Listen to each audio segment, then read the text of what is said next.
opinion on this matter, this debate about the development of schools across the country, and if leaders have done enough to ensure that they are at par with these other schools? We haven't. Thank you very much.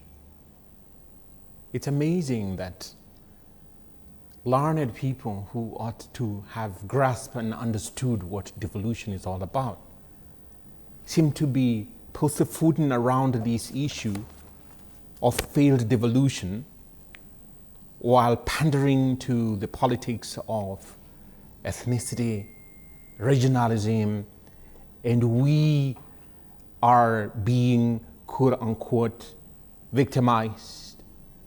And it is shocking that people who should have developed their own regions using what in the Constitution is known as the Equalization Fund never did it. Year after year, the Auditor General points at the loss of revenue, an ending hemorrhage, where you question. This report ends up in the National Assembly, Parliament. No one asks these leaders, you obtained this money, and they make heavy noise.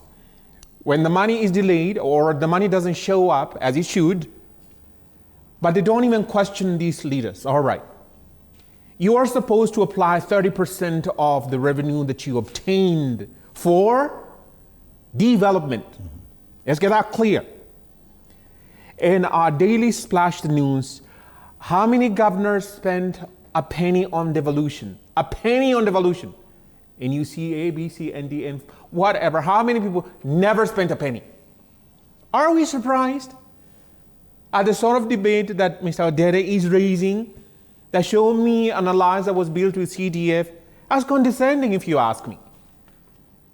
We don't want to be realistic, and at the same time want to castigate they who say that, look, before you lash out and saying that you're tagging anybody as travelers by saying that, wait a minute, your admission system is creating oppression and actually endorsing irresponsibility in terms of fiscal, political, and social irresponsibility.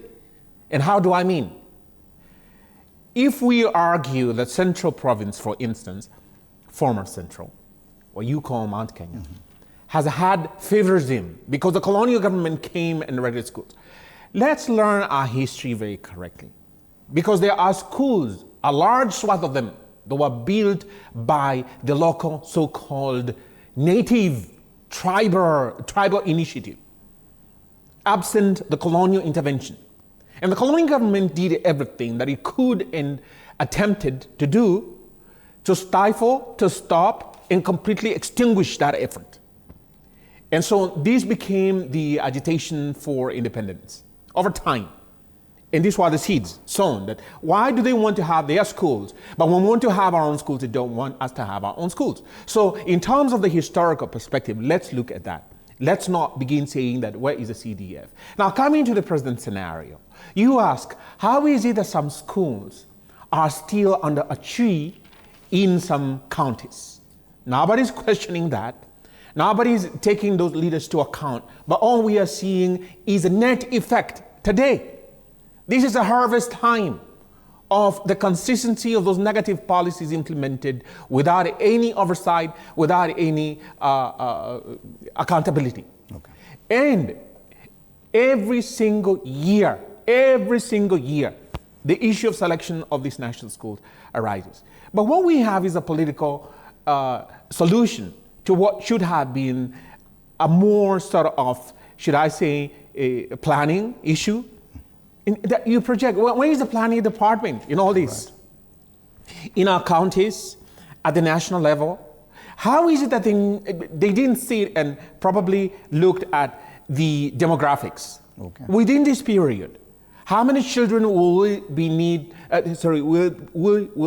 stand in need of admitting in C1 or C2 schools, and what is going to be the net effect of this change in the curricula? If you ask me, I mean, this was a very misadvised sort of decision. You're changing a system while using children as guinea pigs. Look at all this economic hardship the parents are undergoing.